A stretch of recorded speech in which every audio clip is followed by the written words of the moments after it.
Friends, welcome to Madras சமையல். இன்றைக்கி நம்ம மெட்ராஸ் சமையலில் சூப்பரான இறால் குழம்பு எப்படி பண்ணுறதுன்னு பார்க்கலாம்.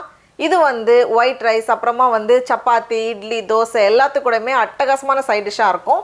நம்ம ரொம்ப ரொம்ப ஈஸியாக செஞ்சு முடிச்சிடலாம். இது பண்ணுறதுக்கு ஃபஸ்ட் ஒரு பேனில் 3லேருந்து 4 டேபிள் ஸ்பூன் போல் எண்ணெய் சேர்த்துக்கோங்க. எண்ணெய் சூடானதும் இதில் 1/4 டீஸ்பூன் போல் கடுகு உடஞ்சதும் இதில் 1/2 டீஸ்பூன் போல் சோம்பு சேர்த்துட்டு இது ஒரு வாட்டி கலந்ததுக்கப்புறமா இதில் வெங்காயம் நம்ம சேர்க்கணும். நான் இன்றைக்கி 3 மீடியம் சைஸ்டு வெங்காயத்தை நல்லா சின்னதாக கட் பண்ணி வச்சுருக்கேன். இது கிட்டத்தட்ட 250 கிராம். இப்போ இதை சேர்த்துட்டு வெங்காயம் நல்லா வதங்கி வரட்டும்.